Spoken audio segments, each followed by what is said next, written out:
Bago ka magsagawa, itigil ang lahat at makinig dito. Dahil simple lang ang katotohanan, magtatayo ka ng negosyo, ngunit marahil sa buhangin, hindi sa bato. Ang Biblia, oo, ang Biblia mismo, ay nagtatago ng mga sinaunang lihim na makapagpapaunlad sa iyo o mabibigo kung hindi papansinin. Si Solomon, ang pinakamayaman at pinakamatalinong tao sa kasaysayan, ay hindi nagsimula sa pera. Nagsimula siya sa karunungan. At ngayon, maaari mong paulit-ulit ang parehong pagkakamali ng milyon-milyon, naghahanap ng kaunlaran ng walang karunungan. Nabubuhay ka tulad ng isang utusan, ngunit maaari kang mag-isip na parang isang hari. Malapit mo nang matuklasan ang mga prinsipyong nagpapatibay sa pamana sa pananalapi ng mga dakila. At sa dulo ng video na ito, mauunawaan mo ang lihim na gumabay sa mga hari, pantas at mga ngalakal sa loob ng milenya. Bago buksan ang iyong negosyo, basahin ito sa Biblia. At manatili sa akin hanggang sa huli dahil ang alam ni Solomon ay makakapagpabago ng iyong kwento. Bago dumating ang ginto ng pangunawa, bago ang kaunlaran ay dumating ang karunungan. Ito ang pundasyon na naunawaan ni Solomon, ang pinakamayaman at pinakamatalinong tao sa Biblia sa simula ng kanyang paglalakbay. Nang mag-alok ang Diyos sa kanya ng anuman, hindi siya humingi ng kayamanan, kapangyarihan o katanyagan. Humingi siya ng karunungan. At tiyak na ang pagpipiliang ito ang nagbukas ng lahat ng hinahangaan ng mundo sa kanya hanggang ngayon. Alam ni Solomon na kung walang karunungan, ang kayamanan ay nagiging bitag. At doon marami ang nahuhulog. Gusto nilang umani ng mga gantimpala nang hindi naglilinang ng malalim na ugat. Isipin ang pagtatayo ng bahay sa malambot na buhangin, tila mabilis, praktikal, may pag-asa. Ngunit ang kailangan lang ay ang unang bagyo, isang pagkakamali sa pamamahala, isang masamang kasosyo, isang krisis sa ekonomiya, at lahat ay gumuho. Kaya naman, humingi muna si Solomon ng karunungan. Alam niyang pasan ng pundasyon ang bigat ng pagpapala. Ang paghahanap ng pera bago ang paghahanap ng karunungan ay parang pagsisikap na umani ng hindi naghahasik. Maaaring mukhang ito ay gumagana hanggang sa hindi, at pagkatapos ang pagbagsak ay karaniwang proporsyonal sa pagmamataas. Paulit-ulit natin itong nakikita ngayon. Nagsisimula ang mga tao ng mga negosyo ng walang paghahanda, namumuhunan ng hindi nag-aaral at nangungutang ng walang humpay. Ang Christian millionaire mentality ay nagsisimula sa puso, hindi sa bank account. Naunawaan ni Solomon na ang isang matalinong pag-iisip ay mas mahalaga kaysa sa isang buong ligtas. Dahil ang pera ay maaaring mawala, ngunit ang karunungan ay nagbibigay sa iyo ng kakayahang paramihin ito muli. Ito ang dahilan kung bakit ang tunay na Kristiyanong entrepreneurship ay nagsisimula sa salita, hindi sa kapital. Baka wala kang pera ngayon, ngunit kung mayroon kang karunungan, mayroon ka ng binhi ng kasaganaan. At ito ang puntong hindi napapansin ng marami. Ang karunungan sa Biblia ay hindi theoretikal. Ito ay praktikal, estratehiko at walang tiyak na oras. Ito ang nagpapabago sa isang lingkod bilang isang hari, isang empleyado sa isang negosyante, isang matatag na sweldo sa isang pangmatagalang pamana. Alam ito ni Solomon. Humingi siya ng karunungan at natanggap bilang kinahinatnan ang lahat ng hinahangad lamang ng iba ng direkta, kaunlaran sa pananalapi, karangalan at isang matatag na kaharian. Marahil ang kulang sa iyong buhay ngayon ay hindi higit na trabaho o higit na panalangin, kundi karunungan upang gumawa ng mga tamang desisyon. Ang karunungan ni Solomon ay nagpapakita sa atin na ang langit ay tumutugon ng may kasaganaan kapag ito ay nakahanap ng isang nakahanda na puso. At kung mananatili ka sa akin, malalaman mo na ito ang unang hakbang sa isang makapangyarihang paglalakbay. Dahil ang kaunlaran, ayon sa Biblia, ay hindi nagsisimula sa kung ano ang mayroon ka, ngunit sa kung ano ang iyong naiintindihan, kung ang karunungan ng pundasyon, ang pag-iisip ay ang lupa. At marami, sa kasamang palad, ay nagsisikap na magtanim ng kasaganaan sa isang lupain na kontaminado ng paglilimita ng mga paniniwala.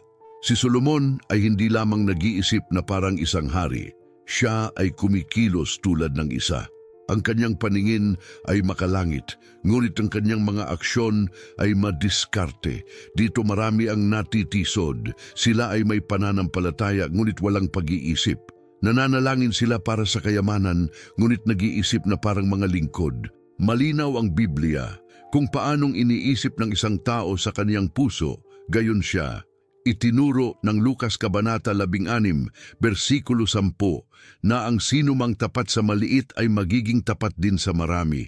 Ito ay isang walang hanggang prinsipyo ng espiritual na pamamahala sa pananalapi.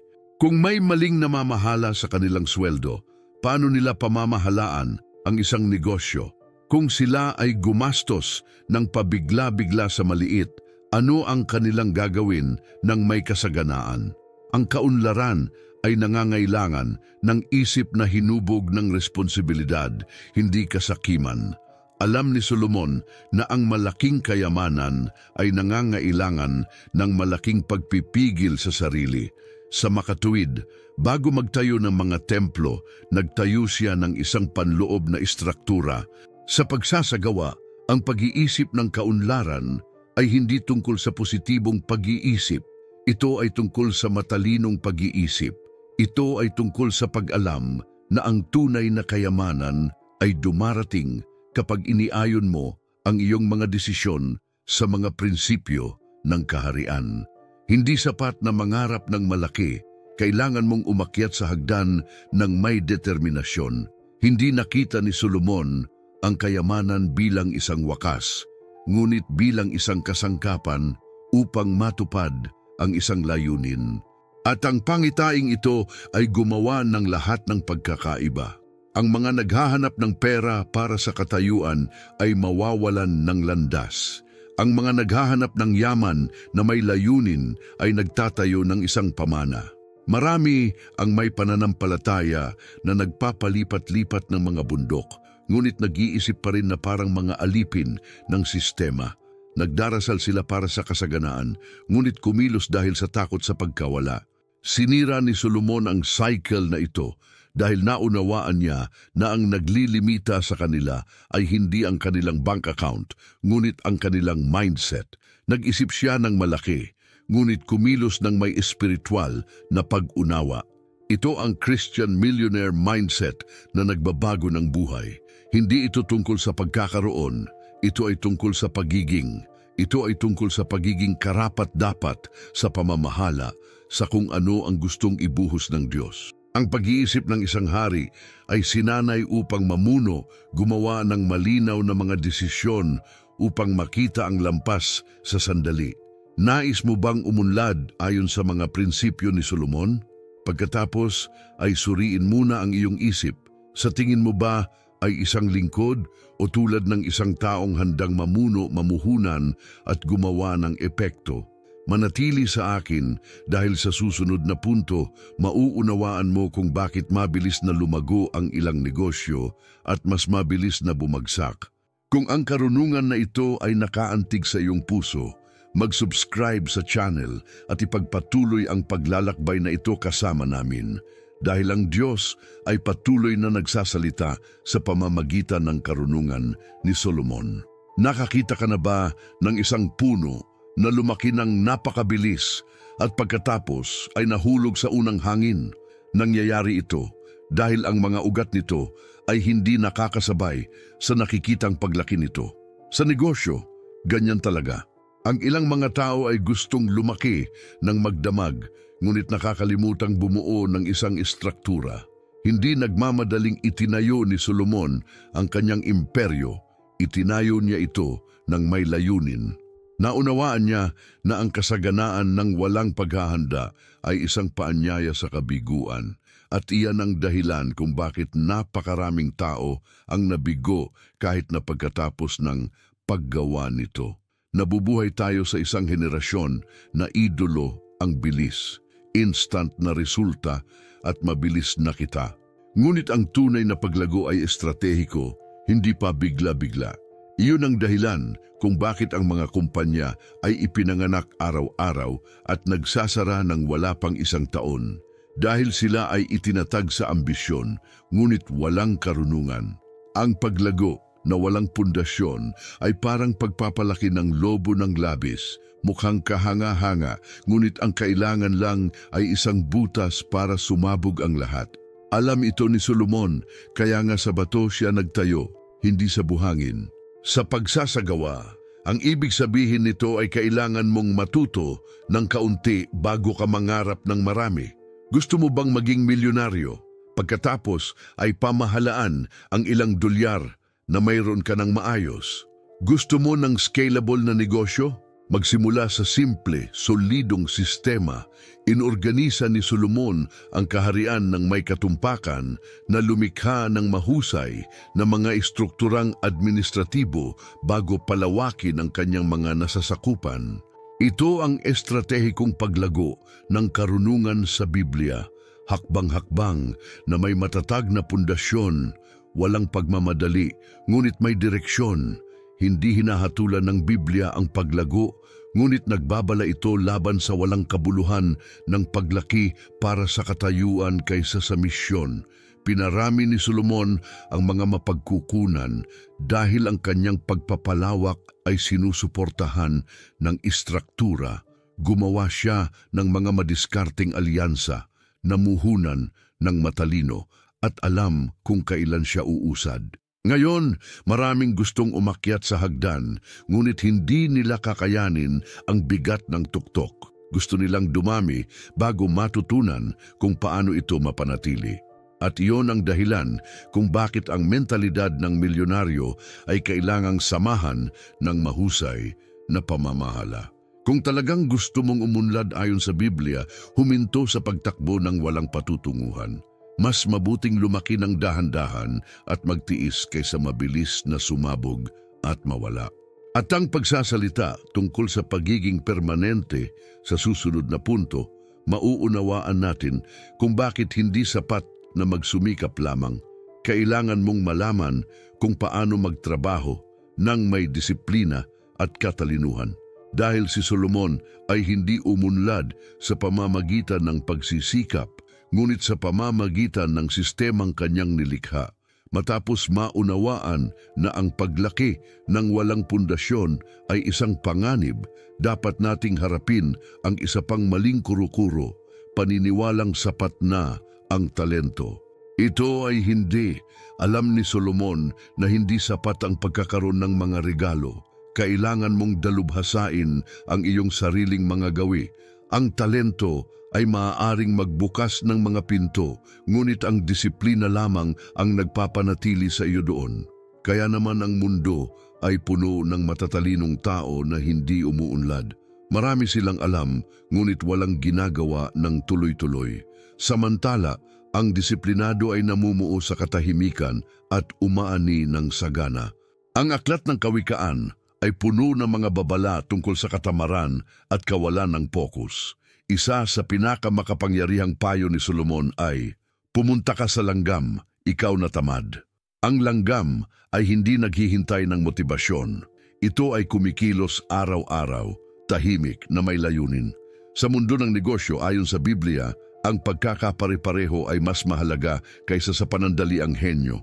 Ito ay isang mahusay na itinayo na gawain na nagtatayo ng mga imperyo. Ito ang maliit na pang-araw-araw na hakbang na, sa paglipas ng mga taon, ay naging isang legacy. Namumukod tangi si Solomon, hindi lamang para sa pagiging matalino, ngunit para sa pagbabago ng karunungan sa mahusay na mga sistema ng pamamahala. Kung paanong binago ni Henry Ford ang industriya sa mga proseso, inayos ni Solomon ang kanyang kaharian ng may kalinawan at kaayusan. Alam niya na ang pagsisikap na walang direksyon ay humahantong sa pagkahapo. At narito ang isang mahirap na katotohanan. Maraming tao ang pagod, hindi dahil sa labis na pagtatrabaho, ngunit dahil sa pagtatrabaho sa hindi maayos na paraan. At ang biblikal na karunungan ay hindi kailanman tungkol sa pagtatrabaho ng mas mahirap, ngunit tungkol sa pagtatrabaho ng mas matalino. Ang disiplina ay hindi kaakit-akit, hindi ito nagiging viral sa social media. Ngunit ito ang nagpapanatili sa pag-unlad, nagpapalakas sa iyo sa mga araw na walang motibasyon at iniayon ka sa layunin ng Diyos. Ang mga mahuhusay na tao ay naghihintay para sa perpektong sandali. Ginagawa ngayon ng mga taong disiplinado ang pinakamagandang oras. Ang pananampalatayang kumikilos ay hindi naghihintay para sa perpektong senaryo. Nagsisimula ito sa kung ano ang mayroon ito. Hindi na hinintay ni Solomon na maging handa na kumilos. Araw-araw siyang naghahanda dahil alam niyang ang kahusayan ay nagmumula sa patuloy na pagsasanay. Kung nais mong tunay na umunlad, huminto sa paghihintay ng inspirasyon at simulan ang paglinang ng pare-parehong mga gawi. Dahil sa susunod na seksyon, matutuklasan mo na kahit na may disiplina at karunungan, hindi ka dapat lumakad ng mag-isa. At doon pumapasok ang isa sa mga pinaka na overlook na haligi ng kasaganaan, ang mga tamang koneksyon. Sa ngayon, nakita natin na ang karunungan, tamang pag-iisip, matatag na istruktura at disiplina ang pundasyon. Ngunit hindi nag-iisa itinayo ni Solomon ang kanyang imperyo. Naunawaan niya ang isang bagay na binabaliwala ng marami. Ang kasaganaan ay sama-sama, hindi nag-iisa. Nang magpasya si Solomon na itayo ang templo, hindi niya sinubukang gawin ang lahat sa pamamagitan ng kanyang sariling mga mapagkukunan.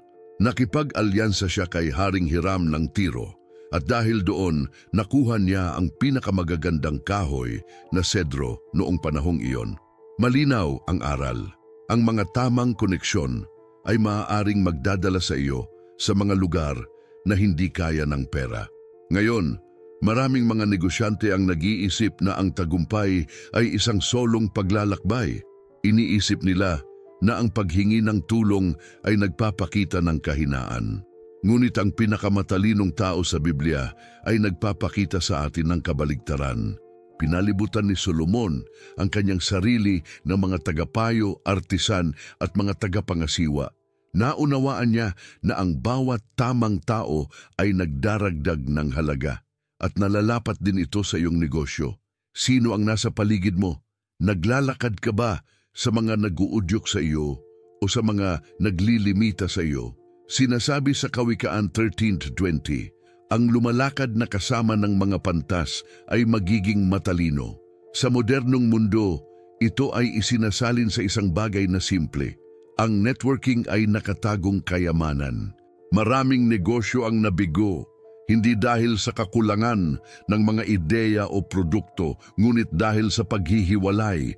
Hindi mo kailangang malaman ang lahat, kailangan mong kumonekta sa mga nakakaalam.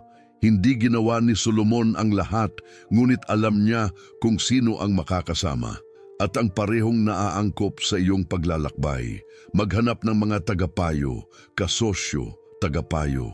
Maging handang magdagdag, hindi lamang mag-ipon, ngunit mag-ingat, hindi lahat ng koneksyon ay isang pagpapala. Nagbabala rin si Solomon laban sa pakikipagalyansa sa mga taong hangal o walang layunin. Ang Biblia ay puno ng mga kwento kung saan sinira ng masamang samahan ang magagandang proyekto. Sa mundo ng negosyo, nangangahulugan ito ng matalinong pagpili ng mga kasosyo, supplier at kliyente. Ang isang maling alyansa ay maaaring sirain ang mga taon ng pagtatayo. Sa makatuwid, ang espiritual na pag-unawa ay mahalaga para sa mga naghahanap ng makaharing kaisipan at pangmatagalang kasaganaan. Pag-isipan ito, marahil ang kulang sa iyong buhay, pinansyal, ay hindi pera, pananampalataya o pagsisikap. Baka ang kulang ay yung tamang tao sa tabi mo. At sa susunod na punto, susuriin natin ang isang prinsipyong mahusay na isinagawa ni Solomon. at isa na mahalaga para sa katatagan ng pananalapi. Huwag umasa sa iisang pinagmulan. Alam ni Solomon na ang paglalagay ng lahat ng kanyang mga itlog sa isang basket ay isang tahimik na bitag. Ang Ecclesiastes Kabanata 11, talatang 2 ay nagsabi, "Hatiin sa 7, maging sa 8, sapagkat hindi mo alam kung anong kasamaan ang mangyayari sa lupa." Ito ay hindi lamang isang talata. Ito ay isang aral sa sinaunang katalinuhan sa pananalapi. Bagamat marami ang naninirahan sa iisang pinagmumulan ng kita, pinarami ni Solomon ang mga daanan ng kasaganaan. Nakipagkalakalan siya ng mga kabayo, ginto, troso at mga pampalasa. Ang kanyang mga pakikipagsapalaran ay hindi nakasalalay sa isang merkado. Sila ay pinangangalagaan ng pagkakaiba-iba. Sa mundo ngayon, ang araling ito ay mas apurahan kaysa dati. Ang isang matatag na trabaho ay maaaring mukhang ligtas hanggang sa hindi. Ang isang negosyo na umuunlad ngayon ay maaaring tumitigil bukas. Naiintindihan ng Christian millionaire mindset na ang pag-asa sa iisang pinagmulan ay parang pagtatayo sa buhangin. Nagtayo si Solomon sa bato ng pagkakaiba-iba. Naunawaan niya na dumarating ang mga krisis at dumarating ito para sa lahat. Ngunit ang mga handa ay hindi lamang nabubuhay, sila ay umunlad kahit sa may hirap na panahon. Ang pag-iba-iba ng kita ay hindi tungkol sa pagtakbo ng walang layunin. Ito ay tungkol sa pagtatanim sa iba't ibang lupain na may diskarte at karunungan. Maaaring ito ay isang pangalawang negosyo, isang malay na pamumuhunan, isang digital na proyekto o isang kasanayang binuo mo ng hiwalay. Si Solomon ay hindi isang nagtitipon ng kayamanan, siya ay isang multiplier at maaari ka rin. Itigil lamang ang pamumuhay sa awa ng iisang pinagmulan at simulan ang pagbuo ng maraming landas na pinapanatili ng layunin. Marami ngayon ang nagsasabing, "Ngunit hindi ko ito kayang bayaran." Ang totoo ay hindi mo kailangan ng marami para makapagsimula. Kailangan mo lang magsimula ng matalino. Si Solomon ay hindi ipinanganak na mayaman. Siya ay naging mayaman. At iyon ay dahil naunawaan niya ang mga prinsipyo ng kayamanan bilang mga proseso, hindi swerte. Ang pagkakaiba-iba ay proteksyon, ito ay pangmatagalang pananaw, ito ay pag-asa. Ang mga nagtatanim sa maraming mga patlang ay nagdaragdag ng kanilang mga pagkakataon na anihin. At hindi ito modernong teorya, ito ay sinaunang karunungan mula sa Biblia. Sa susunod na punto, lumampas tayo sa diskarte. Dahil hindi sapat ang pag-iba-iba ng kita. Kung sinusubukan mong gayahin ang mga modelong hindi ginawa para sa iyo, ngayon ay oras na upang bungkalin ang isa sa mga pinakamalaking pagkakamali na humahadlang sa tunay na kasaganaan. Hindi pinapansin ang iyong natatanging layunin. Ano ang silbi ng pag-iba-iba kung lahat ng gagawin mo ay pangungopya? Si Solomon ay umunlad dahil naunawaan niya ang isang katotohanang binabaliwala ng marami. Hindi ka nilikha para ulitin ang mga modelo. Nilikha ka upang ihayag ang isang layunin. Hindi niya sinubukang maging katulad ni David, ang kanyang ama. Hindi niya sinubukang kopyahin ang mga dayuhang hari. Naghari siya sa diskarte na ibinigay sa kanya ng Diyos. At ito ang isa sa pinakamalalim na sikreto ng biblikal na kasaganaan. Lubusang uunlad ka lamang kapag ikaw ay nasa iyong lugar. Ang pinakamalaking kayamanan ay ang pamumuhay na naaayon sa iyong tungkulin. Ilang negosyo ang namamatay, hindi dahil sa kawalan ng pagsisikap, ngunit dahil sa kawalan ng pagkakakilanlan. Mga taong sinusubukang maging isang bagay na hindi sila. Nagbebenta ng hindi nila pinaniniwalaan, mga kahangahangang formula na hindi naaayon sa kanilang kakanyahan. Itinuro sa atin ni Solomon na ang tunay na kayamanan na may layunin ay lumalabas kapag naunawaan mo kung bakit ka ipinanganak. At pagkatapos, ang bawat desisyon, bawat pamumuhunan, bawat hakbang ay may kahulugan. Ang kaunlaran na walang pagkakakilanlan ay nagiging walang kabuluhan. Ngunit ang kaunlaran na may pagkakakilanlan ay nagiging isang pamana. Sa modernong mundo, mayroong isang karera para sa pagbabago. Ngunit ang tunay na pagbabago ay ang kaalaman sa sarili. Ito ay ang pag-alam kung ano lamang ang maaari mong ihatid sa mundo. Si Elon Musk ay hindi umunlad sa pamamagitan ng pagpapabuti sa kung ano ang mayroon na nakalikha siya ng bago na nakaayon sa kanyang pananaw.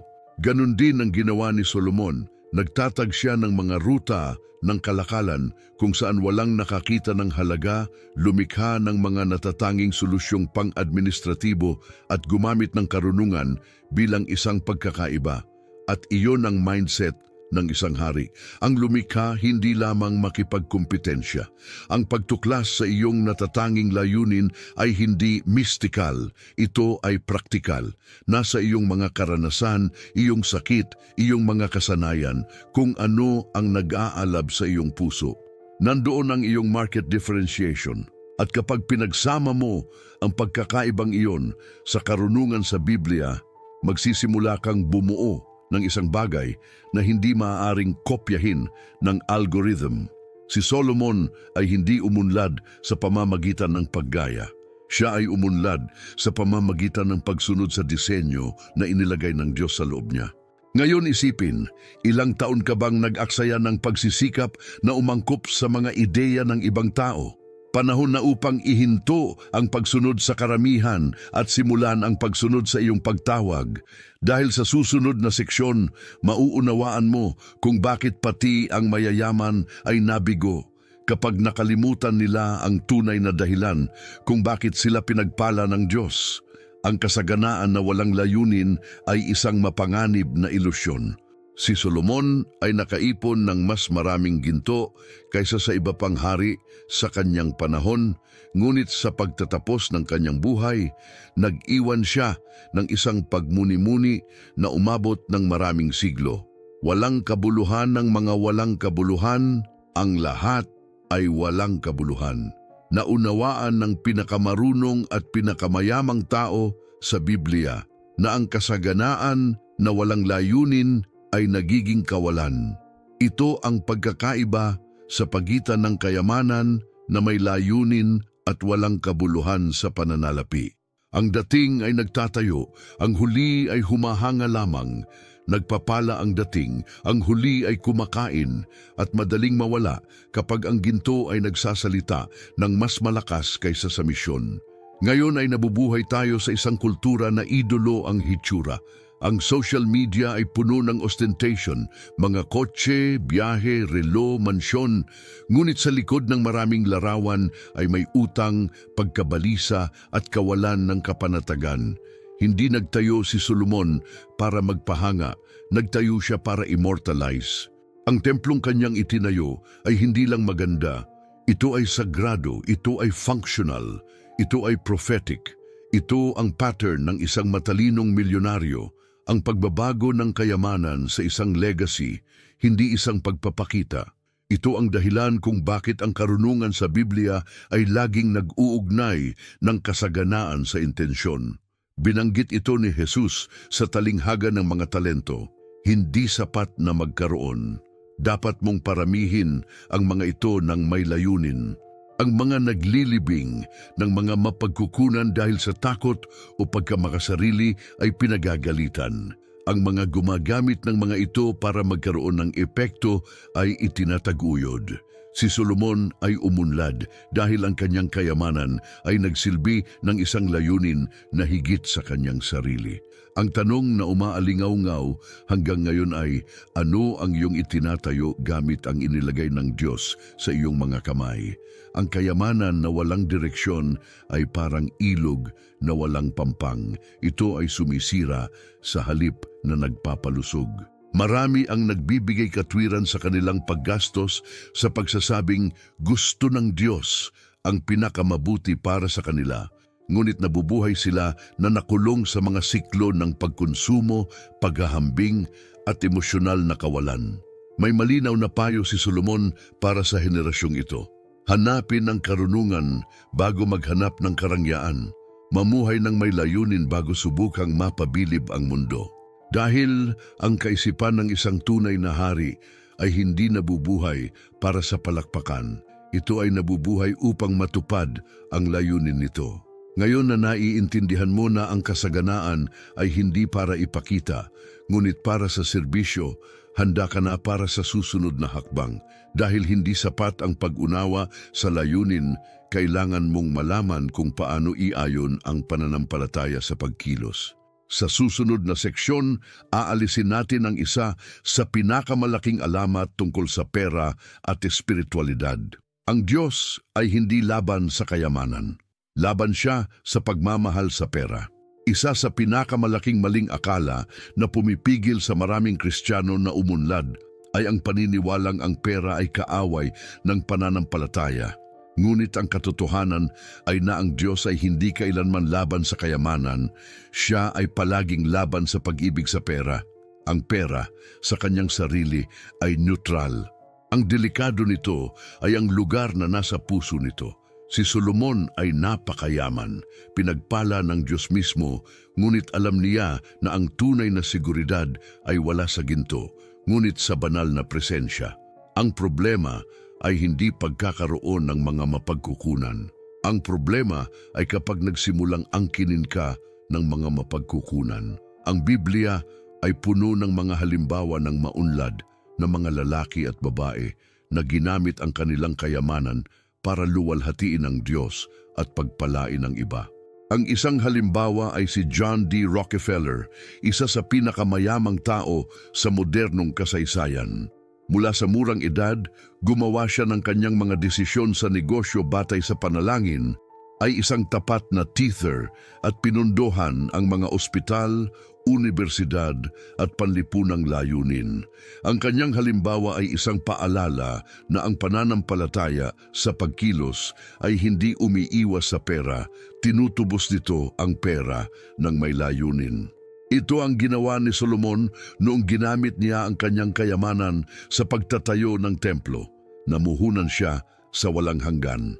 Maraming mga Kristiyano ang nananalangin para sa kaunlaran, ngunit hindi sinasadyang kinikimkim ang paniniwala na ang pagiging mayaman ay makamundo. Ang mindset na ito ay bumubuo ng panloob na salungatan. Sa panlabas, humihingi sila ng mga pagpapala. Sa loob-loob nila, nahihiya silang tanggapin ang mga ito. Lumilikha ito ng espiritual at pinansyal na mga pagharang. Nais ng Diyos na paunlarin ang kanyang mga anak, ngunit may kapanahunan.